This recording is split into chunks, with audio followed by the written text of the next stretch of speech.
Go ahead, walk away. My wealthy husband challenged me, saying I wouldn't survive a week without him. I simply dropped my keys on the counter of the house he paid for. The very next day his boss and father were in a frenzy, calling non-stop.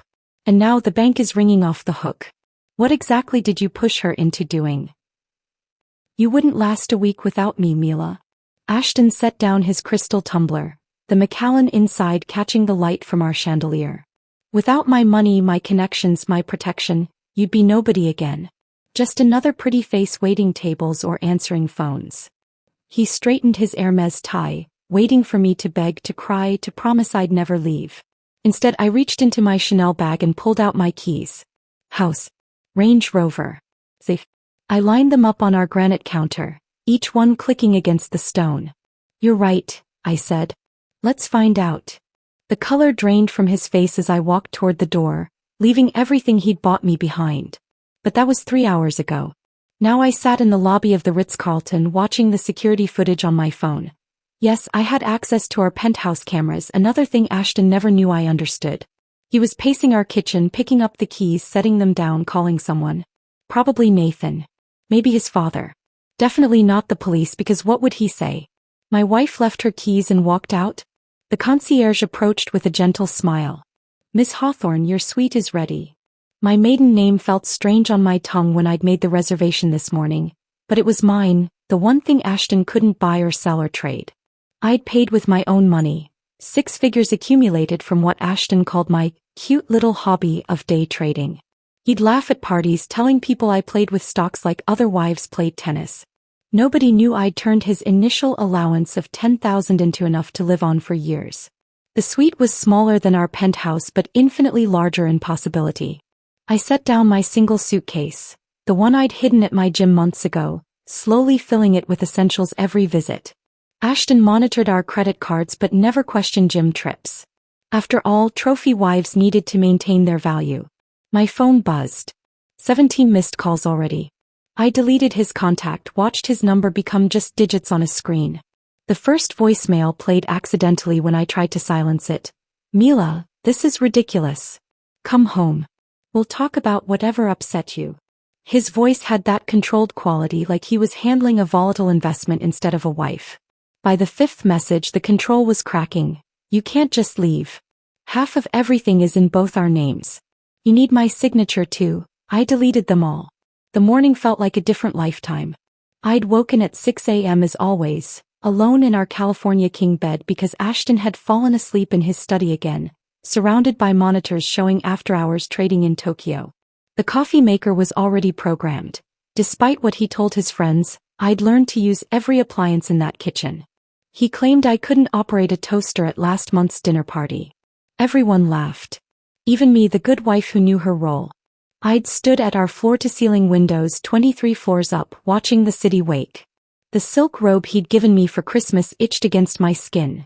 Designer label, wrong size, chosen by his assistant who thought all wives wore size 2. Today was our anniversary. For years.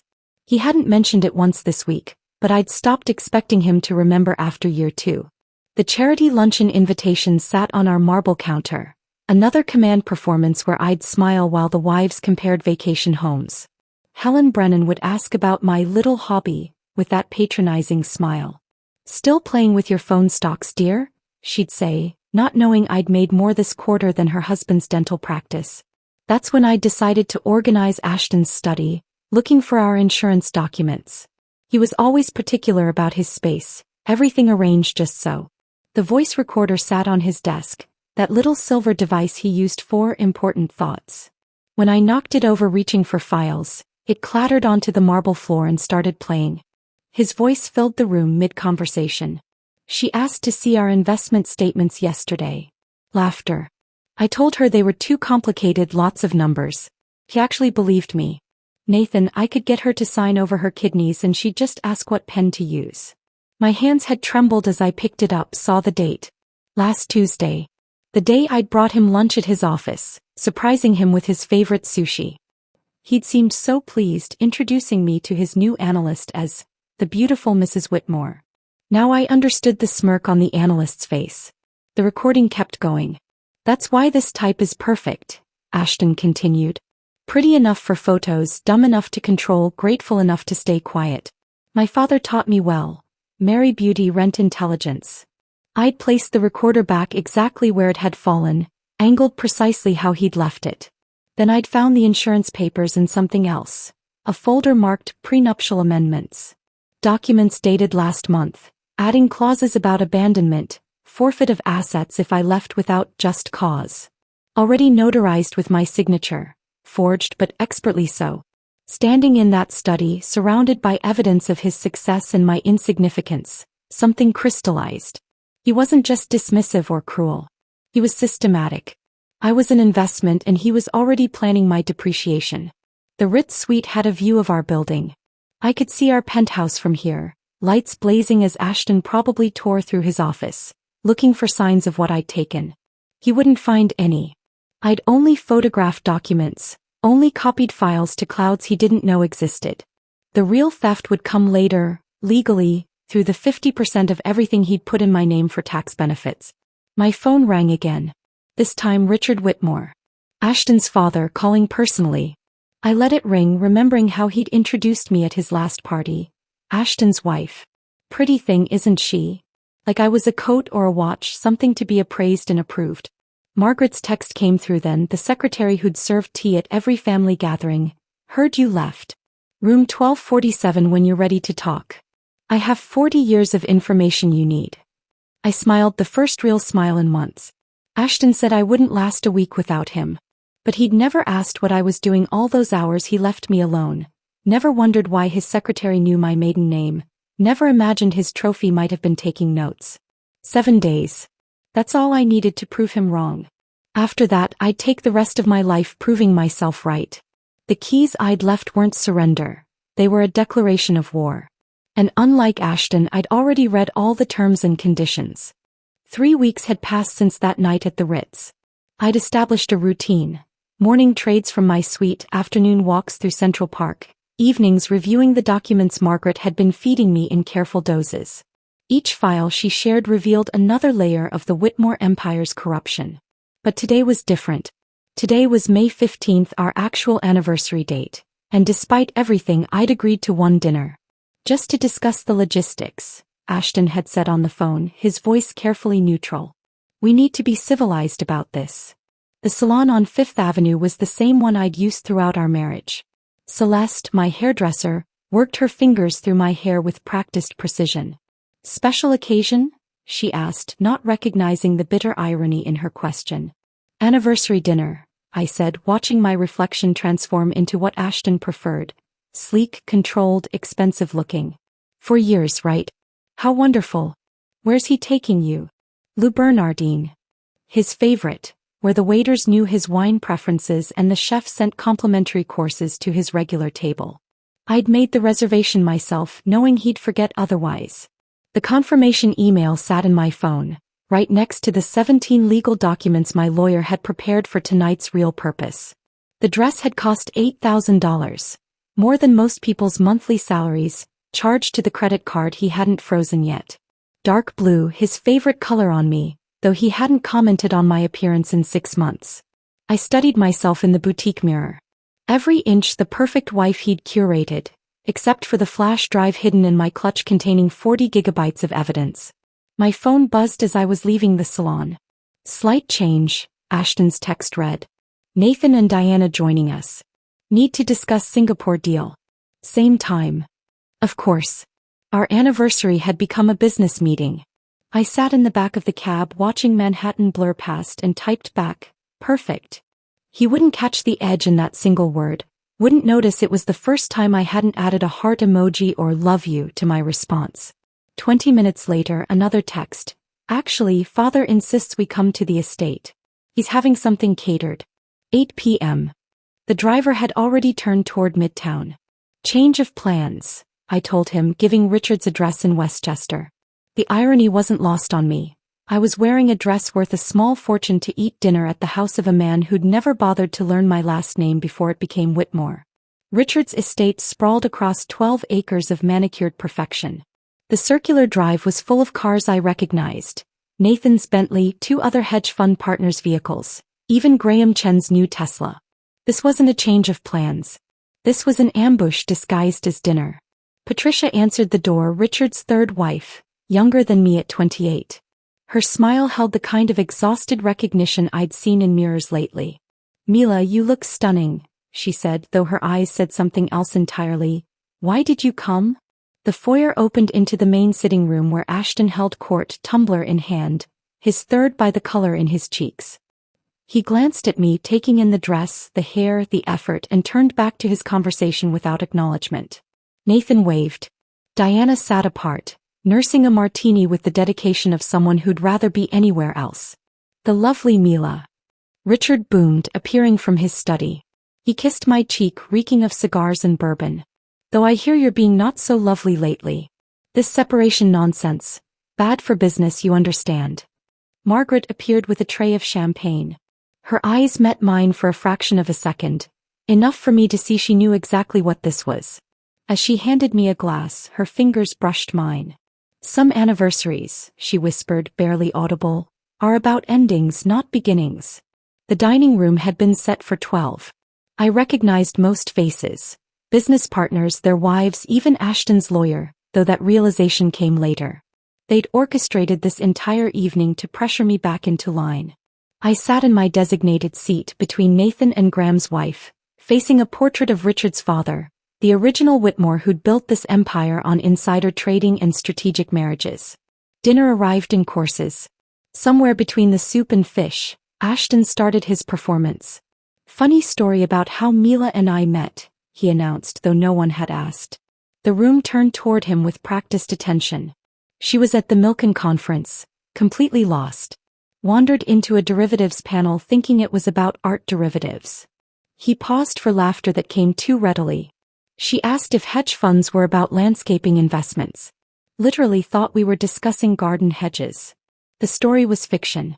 I'd been at that conference presenting my graduate thesis on market manipulation in emerging economies. But that truth didn't fit his narrative of rescuing a beautiful fool. Thank God for lost puppies, Nathan added, raising his glass. They make the best pets. Diana's hand found mine under the table, a gesture meant to comfort. But her pity felt worse than the insults. I squeezed back once, then excused myself. Powder room, I murmured, though everyone knew women didn't powder anything anymore. Richard's study door stood partially open. His computer screen glowed, forgotten in his rush to play host. I slipped inside, memorizing everything. The desk layout, the wall safe behind a terrible reproduction of Monet's water lilies, the filing cabinet marked private. His password was written on a post-it note stuck to his monitor. Richard 3 number 1936. His birth year and his favorite Shakespeare character. These men thought they were so clever. Through the window I could see the dinner table, everyone laughing at something. Ashton was standing now, gesturing with his wine glass, playing the role of successful husband to perfection while his actual wife stood in shadows, gathering intelligence. When I returned, the conversation had shifted to business. Singapore expansion, leverage ratios, risk assessments. The wives sat silent, ornamental, while the men discussed millions like monopoly money. Then Nathan, drunk enough to be cruel, made his pronouncement. You know what Ashton is? He's an empire builder. And Mila here, she's the trophy case. Beautiful, elegant, but ultimately just for display. The laughter that followed had an edge, like they all knew the joke cut deeper than intended. Ashton raised his glass. Best investment I ever made. Great tax benefits, minimal maintenance, and she appreciates in value at all the right social events. Margaret was clearing plates, her movements deliberately slow. Our eyes met across the room, and in her gaze, I saw 40 years of accumulated rage, 40 years of watching women like me be diminished, discarded, replaced. Her slight nod told me everything. She'd heard it all, recorded it all, was ready when I was. Something inside me shifted, not broke but crystallized, hard and clear as the diamond on my finger that suddenly felt like a shackle I was ready to pick. The diamond on my finger caught the light as I walked out of Richard's estate that night, each facet throwing rainbows that felt like tiny promises of revenge. In the car, I pulled out a cheap flip phone from beneath the passenger seat, purchased with cash at a bodega where they didn't ask questions. My fingers typed out a simple message to the only number saved. Tuesday, 2 p.m. Jade Garden, Chinatown. Margaret's reply came within minutes. I'll bring tea. 3 days of waiting felt like 3 years. I maintained my routine at the Ritz, ordered room service, made small trades to keep my mind sharp. Ashton had stopped calling. His lawyer was handling everything now, sending formal letters about reconciliation in the interest of financial stability. Each letter went straight to my shredder, then to Patricia Kim, my new attorney, who lived 2 hours away in Connecticut where Ashton's connections meant nothing. Tuesday arrived gray and humid. The Jade Garden sat squeezed between a funeral home and a shop selling knockoff handbags, its windows fogged with decades of steam from dumpling baskets. No one from Ashton's world would ever find themselves here, which made it perfect. Margaret was already seated in the back corner, wearing a cardigan despite the heat, looking like someone's grandmother who'd gotten lost on her way to church. But her eyes, those eyes held 40 years of carefully documented fury. "Mrs. Whitmore," she began, and I cut her off. "Hawthorne. I'm using my maiden name now." She smiled, pushing a tin of butter cookies across the table.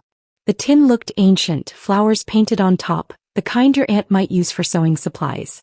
Inside, wrapped in tissue paper, lay a lipstick tube.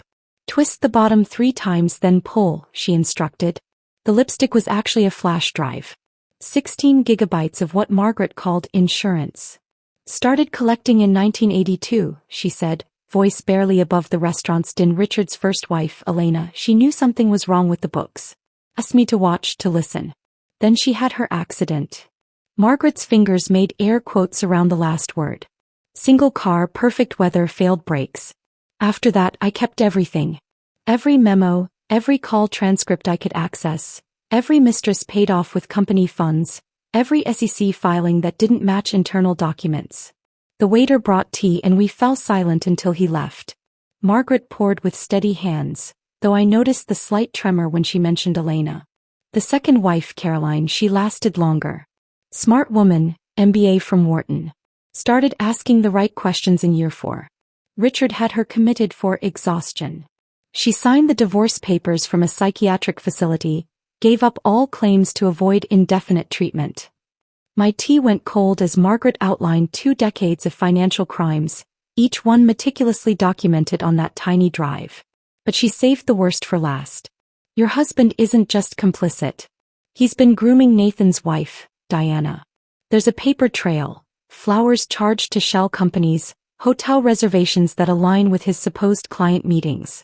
He's planning to leave you, Mila, but first he needs to destroy your credibility. That anniversary dinner? They were all witnesses to your unstable behavior. Walking out, leaving your keys, they'll paint it as a breakdown. The dumpling basket arrived, but neither of us touched it. I was thinking about Diana's hand squeezing mine at dinner, wondering if her sympathy was real or part of another game. That night, I sat in my hotel room with my laptop, the flash drive loaded, scrolling through Margaret's evidence. It was overwhelming, 40 years compressed into folders labeled by year, by crime, by victim. But I needed more.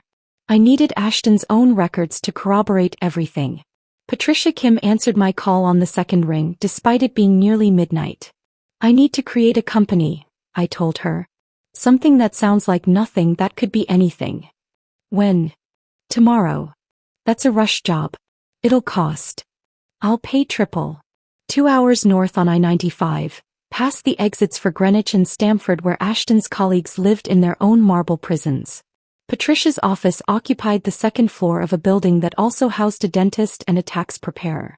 No marble, no modern art, just diplomas on the wall and a coffee maker that had seen better decades. She'd already drawn up the papers. Phantom Rose Holdings LC. Incorporated in Delaware, registered in Connecticut with a business address that led to a P.O. box that led to another LLC that led nowhere. "The structure is completely legal," she explained, sliding documents across her desk. "But complex enough that tracing it would take months of dedicated forensic accounting. By then you'll have accomplished whatever you're planning." "How do you know I'm planning something?" Patricia leaned back, studying me. "Because women who pay triple for Rush Incorporation don't do it for fun. They do it for survival." A week later, Ashton left for Singapore. 5 days of meetings about expansion into Asian markets, he'd said, though I knew from Margaret's intelligence that he was really setting up accounts I'd never be able to touch. The housekeeper, Maria, seemed relieved when I told her to take the week off, paid vacation. "Spring cleaning," I explained. I need to do this myself. Alone in our penthouse, I became someone else. Not the trophy wife, not the ornament, but a forensic archaeologist excavating evidence of my own destruction. Ashton's office password was embarrassingly sentimental. Our wedding date, as if that meant something to him beyond a tax advantage. His computer opened like a confession booth. Folders within folders, trades time-stamped to the minute, showing clear patterns. Richard would have lunch with certain executives. Within hours, Ashton would make trades in those companies. The pattern was so obvious once you knew to look for it. In his locked drawer, the one he thought I didn't know about, lay correspondence that made my stomach turn. Not just about Diana but about me. Emails to Nathan discussing my mental fragility, suggestions that I might need professional intervention, plans to have me evaluated by a psychiatrist Richard knew, one who'd testified in Caroline's commitment. My hands stayed steady as I photographed each page, uploaded each file to Phantom Rose Holdings' encrypted cloud storage. Every document went back exactly where I'd found it, aligned to the millimeter. Ashton would return to an office that looked untouched, while I held copies of everything that could destroy him. The final document was in his personal safe. He'd hidden the combination in a book about Warren Buffett, thinking he was clever. Inside, beyond the cash and gold coins, was a single folder marked Exit Strategy. Not for trades or business. For me. A timeline showing when to file for divorce, how to claim abandonment, which assets to hide first. My elimination was scheduled like a merger, complete with profit projections. I photographed it all, then sat in his leather chair looking at the city lights below. Somewhere out there, Margaret was probably filing her own reports. Patricia was setting up the next phase of corporate structures. And Ashton was sleeping soundly in Singapore, dreaming of empires built on the bones of women who'd trusted him. He was wrong about one thing, though. I wasn't just another trophy in his case. I was the one holding the hammer. The hammer in my hand suddenly felt heavier than Ashton's entire mahogany desk. I set down the metaphorical weapon and stood from his chair, my reflection caught in the dark computer screen. A woman I barely recognized, someone harder and more calculating than the girl who'd walked down the aisle 4 years ago. The next morning, I returned to my routine at the Equinox on Park Avenue. The pool was my sanctuary, 50 laps where the world dissolved into chlorine and rhythm. I was pulling myself out of the water when Diana appeared, her Lululemon workout set pristine but her face haggard, dark circles poorly concealed under concealer. "Nathan knows," she said without preamble, glancing around the empty pool deck. "About Ashton's messages to me. He hired a private investigator, had our phones cloned. Water dripped from my hair onto the marble tiles. Why are you telling me this? Because whatever you're planning, and don't insult me by pretending you're not, these men don't just get angry when cornered. They get even." She pulled her oversized sunglasses down, revealing a bruise along her jawline, carefully covered but visible this close. "Nathan's already moving assets offshore. Richard's been making calls to judges he golf with. They know something's coming." Before I could respond, she was gone, her heels clicking across the wet floor with purpose. I sat there, chlorine burning my nose, wondering if she'd been sent to test me or warn me. With these people, kindness and cruelty often wore the same mask. That evening, Ashton came home carrying calla lilies, my least favorite flowers, though I'd mentioned it only once 3 years ago. He'd brought roses for every occasion since, when he remembered occasions at all. The lilies meant something. They meant he was paying attention now. "Thought we could have dinner together," he said, setting them on the counter where my keys once lay. "Like we used to. We hadn't eaten together without others present in 6 months." I watched him pour wine, the good Bordeaux he usually saved for clients, and arrange cheese on a plate with unusual care. His hands, normally so steady when signing million-dollar trades, showed the slightest tremor. "I've been thinking," he said, settling across from me at our dining table that seats 12 but had never hosted a family meal. "We should take a vacation. Just us. Maybe that place in Montana with no cell service? Remember how you loved the mountains?"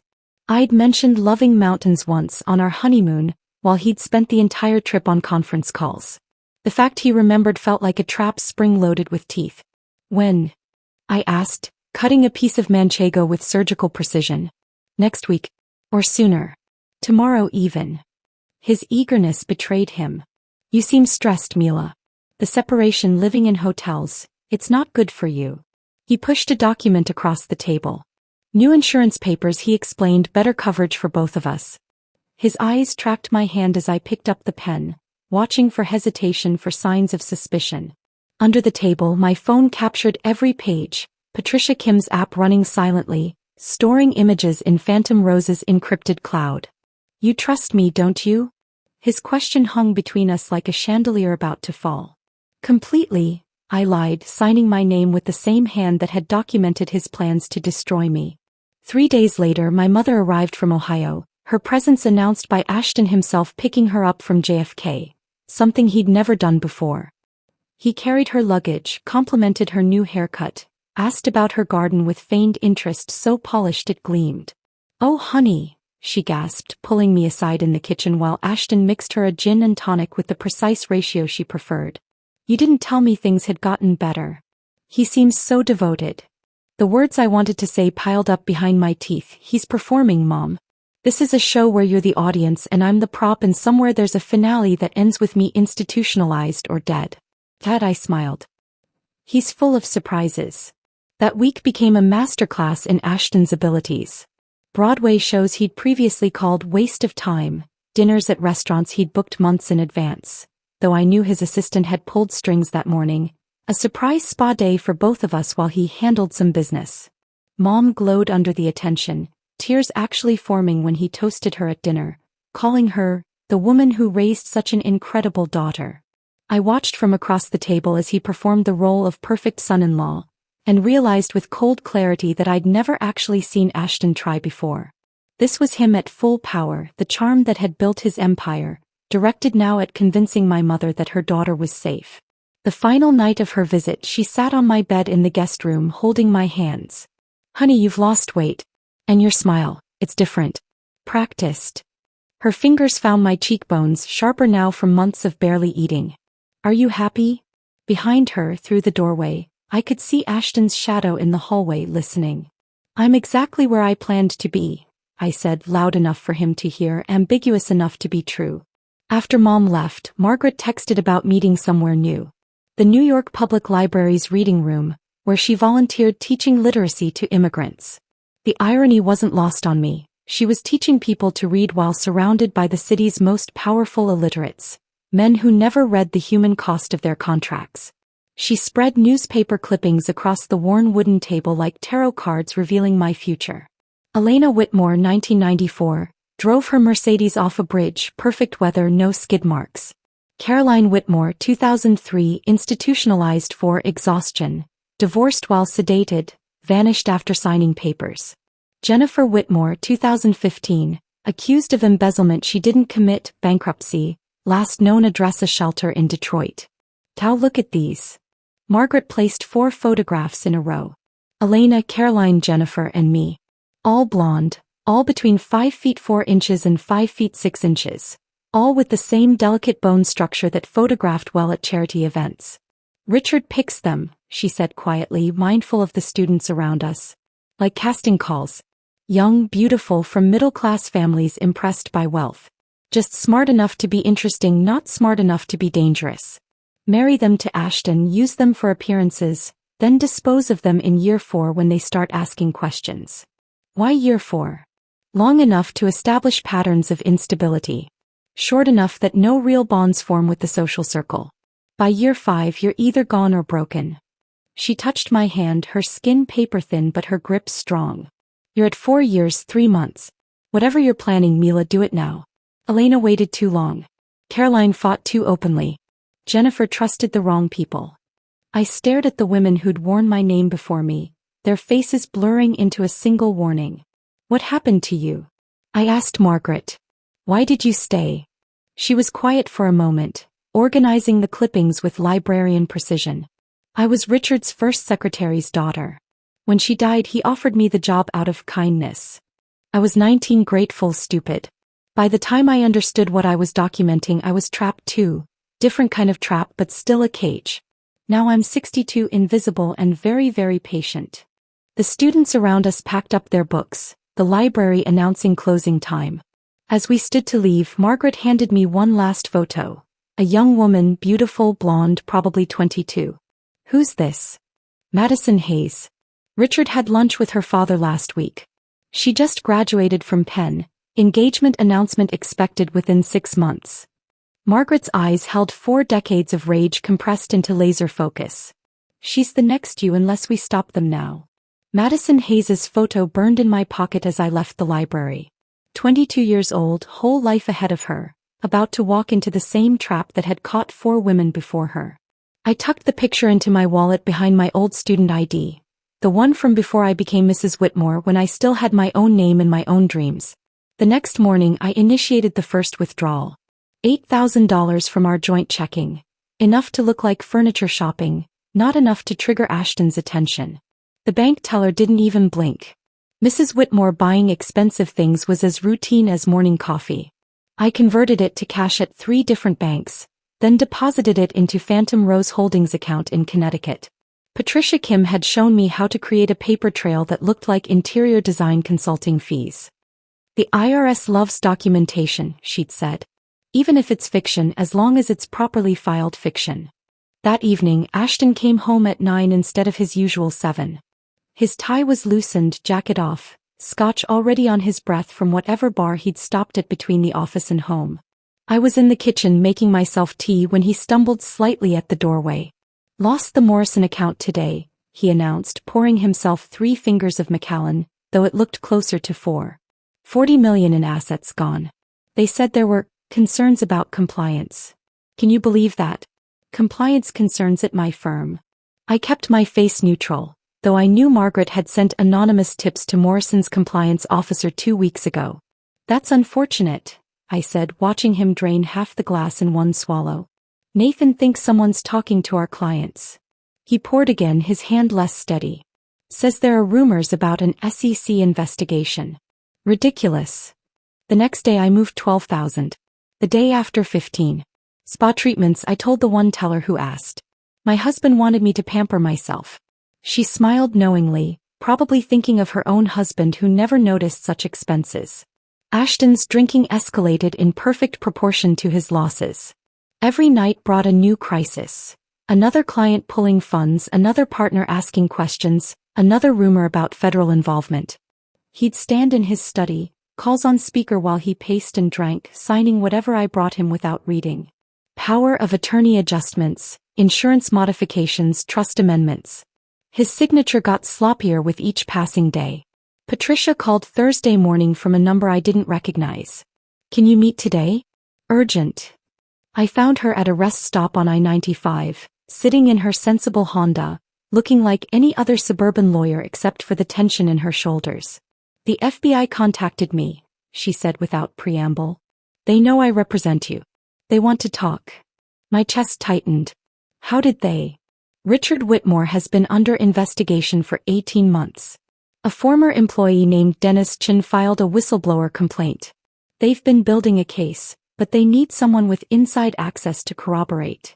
She handed me a business card. Agent Sarah Coleman. She specifically asked for you. Did you tell them anything? Attorney-client privilege. But Mila, if you're going to move, it has to be now. Once the FBI goes public with their investigation, all assets will be frozen. Everything you haven't moved will be locked in litigation for years. That night I watched Ashton pour his 6th drink before dinner. His phone rang constantly. Nathan, Richard, lawyers, crisis managers. Each call made him drink more, sign more, suspect everyone except the wife quietly refilling his glass. Maybe you should eat something, I suggested, playing concerned spouse while calculating how much longer his liver could take this pace. Not hungry, he muttered, then looked at me with bloodshot eyes. You've been different lately. Calmer. Therapy, I lied smoothly. Learning to accept what I can't change. Saturday arrived with the monthly ladies' auxiliary meeting at Riverside Country Club. I'd been dreading it, knowing Helen Brennan would be there with her coterie of wives who'd made sport of diminishing me for 4 years. But Patricia's news had lit something inside me, a timer counting down to when I could stop pretending. Helen started before I'd even sat down. Mila, darling, still playing with your little investment apps? So cute when wives have hobbies. Like children with toy kitchens. The room tittered with practiced laughter. Margaret stood in the corner, pouring tea, invisible as wallpaper. Our eyes met for a fraction of a second. Actually, Helen, I said, my voice carrying across the room, my portfolio is up 340% this year. How's yours doing?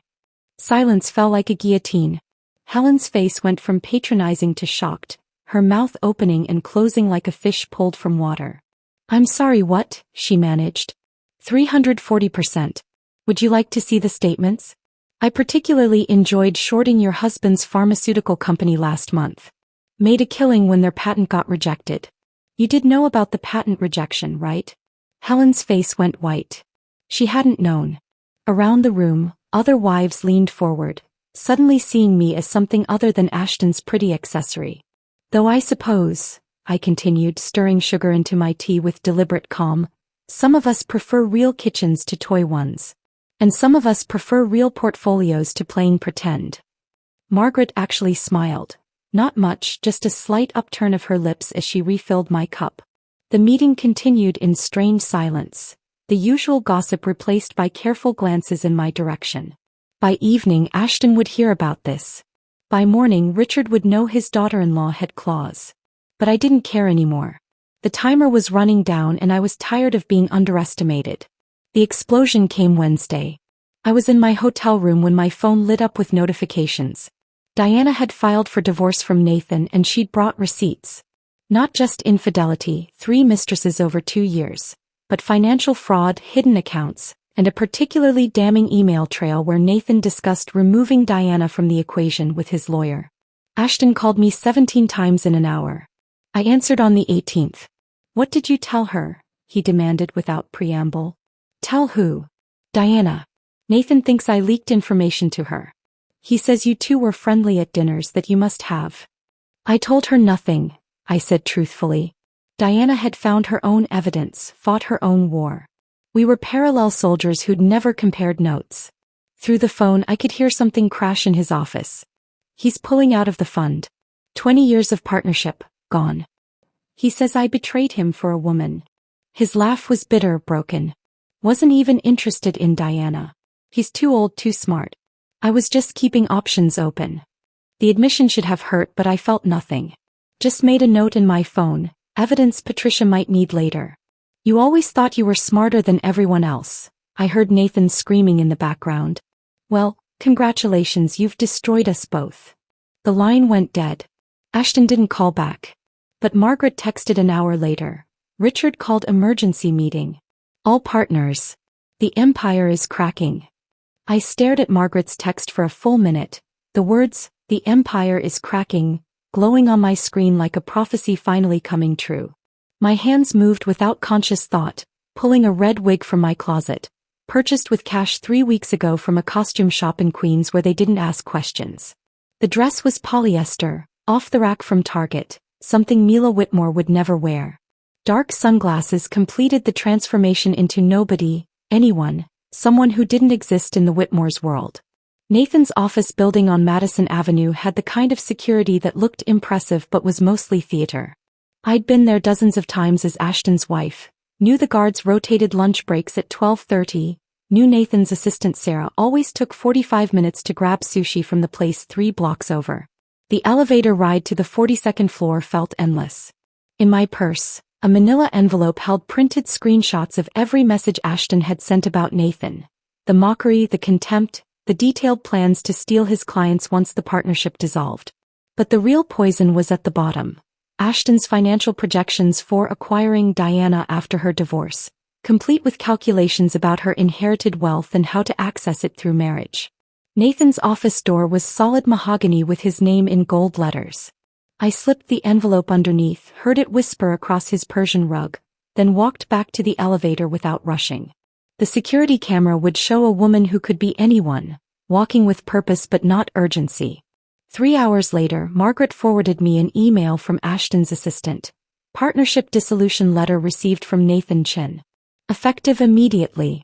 Legal team requesting emergency meeting. The Warwick Hotel on 54th Street still accepted cash if you had enough of it. I registered under Mila Hawthorne, my maiden name feeling like armor I'd finally remembered how to wear. The room was small but clean, with a desk where I set up my laptop and the burner phone Patricia had given me. The SEC whistleblower hotline answered after 12 rings. First, an automated system, press 1 for this, 2 for that, like reporting financial crimes was as simple as ordering pizza. Finally, a human voice. Securities and Exchange Commission Enforcement Division. I need to report systematic insider trading at Whitmore Capital Management, I said, my voice steady as marble. I have 5 years of documented evidence, including time-stamped trades that correspond with material non-public information. The agent, she said her name was Jennifer Liu, stayed quiet while I laid out everything. Richard's lunches with executives followed by Ashton's perfectly timed trades. The shell companies, the offshore accounts, the pattern so clear a child could follow it. She asked technical questions that revealed she understood exactly what I was describing. Why are you coming forward now, Mrs. Whitmore? I looked out the window at Manhattan's skyline, all those towers built by men like Richard and Ashton. Because I finally understand that staying silent makes me complicit. And because they're planning to do to another woman what they did to me. After the call, I took Margaret's 40 years of evidence, copied onto 3 separate drives, and placed one in a safety deposit box at Chase, one at Bank of America, and one in Patricia's office safe. The instructions were simple. If anything happened to me, release everything to the FBI, the SEC, and the New York Times simultaneously. That evening, Richard's black Mercedes pulled into our building's garage. I watched from the penthouse window as he emerged, his face tight with something between fury and fear. He didn't bother with the doorman, had his own key, the privilege of a father-in-law who owned 30% of his son's fund. Where are your books? Richard's voice carried through the penthouse before he'd even reached Ashton's study. Dad, what's the books, Ashton? Now. I made myself small in the kitchen, preparing coffee with deliberate normalcy while their voices rose and fell through the walls. My phone, recording everything, rested against a vase on the hallway table, picking up every word. Nathan's out, Ashton was saying. But we can manage without. Nathan's out, Morrison's out, Chen pulled everything this morning. The FBI was at Chen's office, Ashton. Asking questions about our trading patterns. That's impossible. Everything we do was bulletproof. Until someone started talking. Richard's voice dropped dangerously. You promised me the wives were handled. Said Mila was too stupid to understand what she was signing. She is, Ashton insisted. She doesn't even know how to read a financial statement. I entered with the coffee tray, my face perfectly blank. The devoted wife serving drinks while her world discussed her like furniture.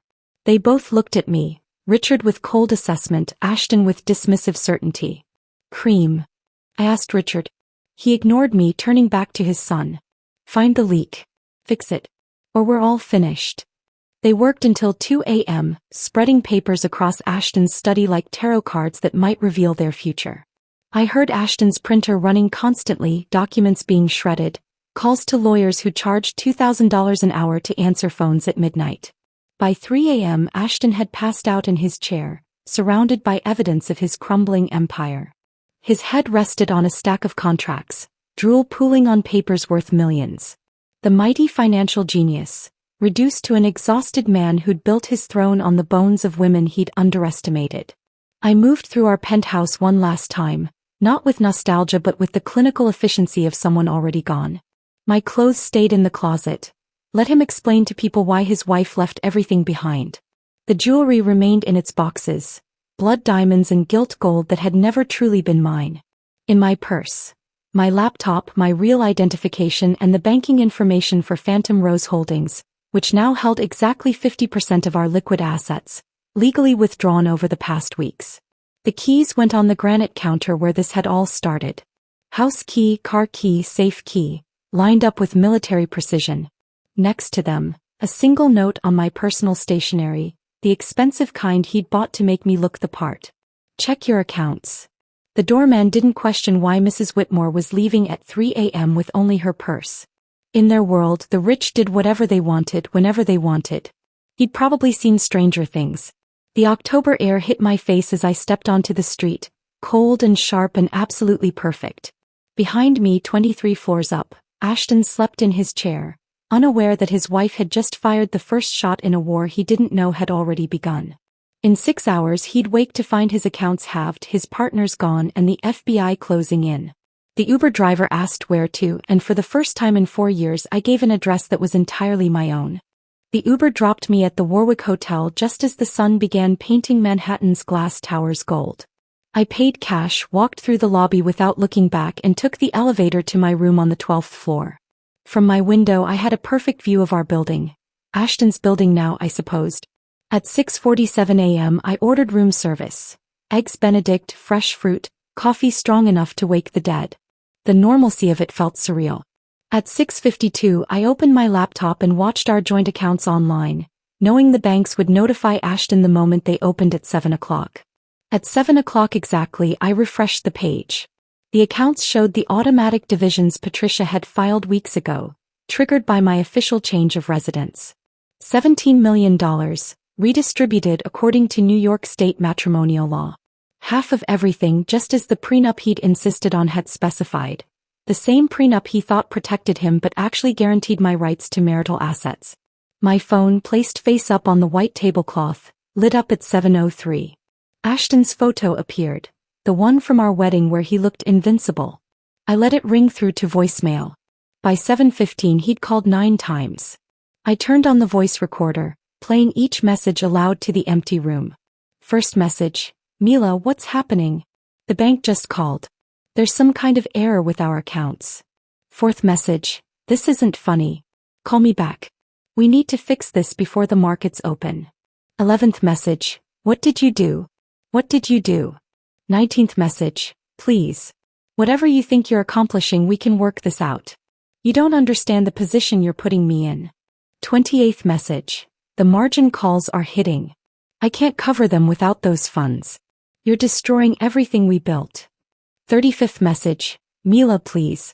They're freezing everything. The FBI is here. God, please answer. By noon, his voice had devolved from commanding to begging.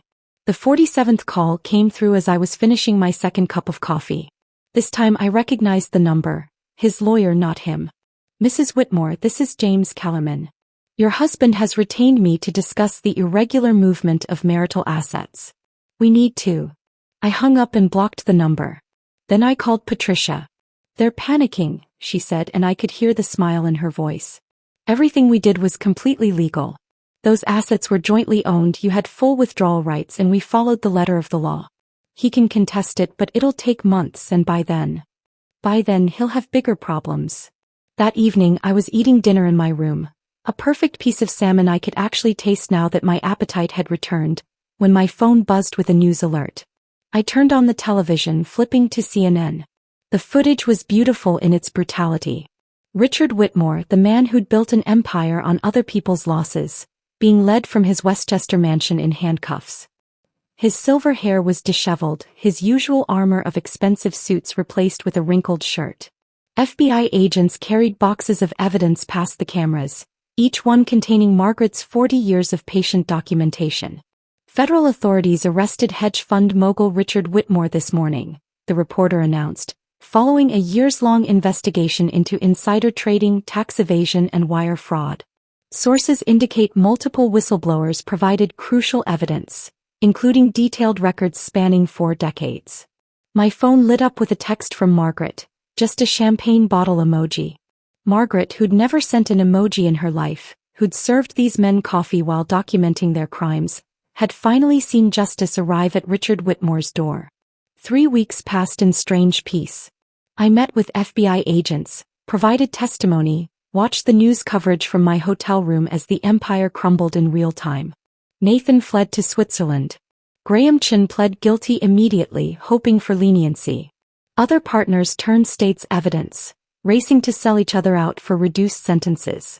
Then on a Thursday evening Ashton found me. I was sitting at the Ritz-Carlton bar, drinking champagne I'd bought with my own money earned from trades I'd made while he thought I was playing with cute apps. He looked like a ghost wearing an expensive suit. Unshaven, hollow-eyed, his Tom Ford jacket wrinkled like he'd slept in it. You destroyed everything, he said without preamble, standing too close, whiskey on his breath at 6 p.m. I turned on my bar stool, met his bloodshot eyes directly. Oh. I revealed everything. There's a difference. We had a life. You had a life. I had a role in your performance. I took a sip of champagne, letting the bubbles settle before continuing. You said I wouldn't survive a week without you. It's been 21 days and you're the one who looks like he's drowning. He reached for my wrist, his fingers closing on air as I pulled away. You don't understand what you've done. My father's facing 20 years. The fund is gone. Everything is. Everything is exactly what you built it to be. A house of cards. I just stopped holding my breath. His face contorted, anger replacing desperation. He raised his voice, drawing stares from other patrons. You stupid. Sir. The bartender, a woman about Margaret's age, stepped forward. I'm going to have to ask you to leave. Do you know who I am? Ashton demanded. Someone who's disturbing our guests, she replied calmly. Security arrived within minutes. 2 men who guided Ashton out with professional efficiency while he shouted about lawyers and lawsuits. The bartender returned to her station, polished a glass and set another champagne flute in front of me. On the house, she said. That was long overdue. 2 days later, Diana and I were called to testify on the same day, though we'd never coordinated. She looked stronger than I'd ever seen her, no longer the wilting flower at dinner parties. We sat in the courthouse hallway, not speaking but understanding everything. Margaret's testimony came last and lasted 3 days. She brought receipts for everything. Every bribe, every threat, every woman they'd destroyed. She spoke about Elena's accident, Caroline's institutionalization, Jennifer's manufactured bankruptcy. She presented 4 decades of evidence with the precision of someone who'd been preparing for this moment her entire life. Why did you keep all of this? The prosecutor asked. Margaret adjusted her glasses, looked directly at Richard where he sat at the defendant's table. Because I knew that someday someone would be brave enough to use it. Someone like Mrs. Hawthorne. The prosecutor looked confused. You mean Mrs. Whitmore? No, Margaret said firmly. I mean Ms. Hawthorne. She took back her name. She took back everything. That night Patricia called with news. The prosecutor says Margaret's evidence alone guarantees convictions. Richard will never see freedom again. Ashton's looking at 15 to 20. I stood at my hotel window looking out at the city lights, all those towers that would keep standing long after the Whitmore empire had turned to dust. The towers looked smaller from Patricia's office window, or maybe I was just seeing them differently now. She slid the final divorce decree across her desk, a document that weighed nothing but changed everything. The judge's ruling came through this morning, she said, unable to hide her satisfaction. The house, 60% of remaining liquid assets, plus your separate property remains untouched. The courtroom had been packed 3 days earlier. Ashton sat beside his lawyer, wearing the same suit he'd worn to our wedding, though it hung loose on his frame now. Stress had carved away his golden boy polish, leaving someone I barely recognized. His lawyer, Kellerman, had tried one last desperate play. Mrs. Whitmore benefited from these alleged crimes. She lived in luxury, enjoyed the proceeds. Patricia stood smoothly, pulling out her laptop. Your Honor, I'd like to play a recording from Mr. Whitmore's personal voice recorder, dated 14 months ago. Ashton's voice filled the courtroom, clear and contemptuous. She wouldn't understand a financial statement if I drew her pictures. That's the beauty of marrying someone decorative. She's too stupid to ask complicated questions. Judge Catherine Chin, a woman who'd probably heard every variation of this story, looked directly at Ashton. Mr. Whitmore, it appears you were quite wrong about your wife's intelligence. Perhaps if you'd been less convinced of her stupidity, you might have been more careful with your crimes. Now holding the decree I signed my name, Mila Hawthorne, on every line Patricia indicated. Each signature felt like reclaiming a piece of myself I'd forgotten existed. The whistleblower reward should clear next week, Patricia added. Between yours and Margaret's, you'll have more than enough for your plans. Margaret was waiting in the lobby wearing a new suit, the first time I'd seen her in anything but servant's clothes. We walked 2 blocks to the building where Ashton's fund used to operate. The directory in the lobby still had a blank space where Whitmore Capital Management had been listed. 3rd floor, Margaret said, pressing the elevator button. The landlord gave us a deal. Apparently having a foundation for abuse survivors is better PR than having empty offices. The space was modest, 4 rooms that had once been a dental practice. But the windows faced east, catching morning light, and there was something poetic about building our future above Ashton's ruins. Phoenix Foundation, Margaret read from the temporary sign we'd hung that morning. Rising from ashes. Our first client arrived that afternoon. Jennifer Chin, wife of a pharmaceutical executive who'd been doctoring clinical trial data. She clutched a folder of documents like a life preserver. "My husband says I'm paranoid," she whispered, looking between Margaret and me. "Says I wouldn't understand the science anyway." Margaret leaned forward, her 40 years of experience compressed into absolute certainty. "Every document tells a story, Mrs. Chin. We're going to help you write a new ending." 2 weeks before Thanksgiving, my mother called. "I'm coming to visit," she announced, not asking. "I need to see my daughter." I'd moved into a 2-bedroom apartment in Brooklyn, smaller than the penthouse by far, but full of windows and light. The kitchen was cramped but functional, and I'd been teaching myself to actually cook, not just heat things up. Mom arrived with 1 suitcase and 1,000 questions she was too polite to ask. I met her at JFK myself, driving my own used Honda. Reliable, practical, invisible in traffic. "You look different," she said, studying my face as we sat in airport traffic. "Younger somehow. Lighter."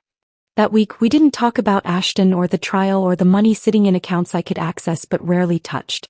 We talked about the foundation, about Margaret's dry humor, about the women who came to us carrying secrets like stones. I cooked Thanksgiving dinner. Turkey that was slightly dry, stuffing that was perfect, cranberry sauce from a can because some traditions deserve to survive. Mom watched me move around my kitchen, comfortable in my space in a way I'd never been in the penthouse. "You're happy," she said, not a question but a revelation. "I'm free," I corrected, then reconsidered. Which might be the same thing. She stayed an extra week, sleeping in the guest room I'd painted sage green, reading books while I worked on foundation cases. On her last night, she hugged me the way she used to when I was small, before I learned to perform happiness instead of feel it. "I'm proud of you," she whispered.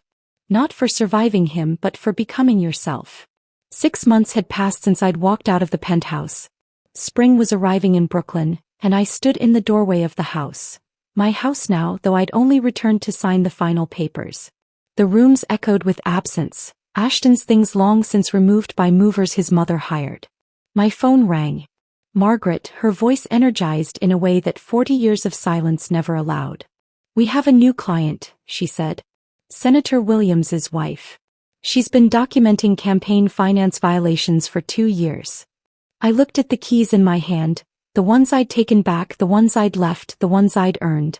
They were heavier now, weighted with purpose instead of revenge. Through the window, I could see Madison Hayes walking past with her new fiancé.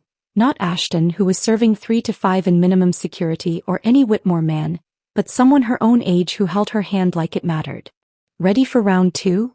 Margaret asked. I thought about the 17 women who'd come through our doors in just 3 months. 4 had successfully left their marriages with their assets intact. 13 were still gathering courage and documentation. Each one learning what I'd learned, that freedom isn't granted, it's taken one document at a time. "I was born ready," I told Margaret, closing the door on the empty house. "I just didn't know it until someone tried to convince me I was nothing." The lock clicked with finality. I walked to my Honda, tossing the keys to the estate agent who'd sell this monument to Ashton's ego. The proceeds would fund the Phoenix Foundation for another year, maybe 2. As I drove back to Brooklyn, back to my smaller, warmer life, I thought about Elena, Caroline, Jennifer, the ghosts of wives past who'd walked this path before me. They'd been broken or silenced or erased. But their stories, preserved in Margaret's careful documentation, had saved me. Now Margaret and I were saving others, one signature at a time, one woman at a time, building a bridge out of the ashes of the empire we'd burned down. My phone buzzed with a text from Diana. "Coffee tomorrow? I have someone you should meet. She needs our help." I smiled, merging into traffic, heading home. My real home, not a cage with a doorman and a marble counter where I'd finally set down my keys and walked toward this moment, this life, this freedom that looked exactly like I'd always imagined it would. Unremarkable, undramatic, and absolutely mine. If this story of calculated revenge had you cheering for Mila, hit that like button right now. My favorite part was when she lined up those keys on the granite counter and walked away without looking back. What was your favorite moment? Drop it in the comments below. Don't miss more thrilling stories like this. Subscribe and hit that notification bell so you never miss an upload.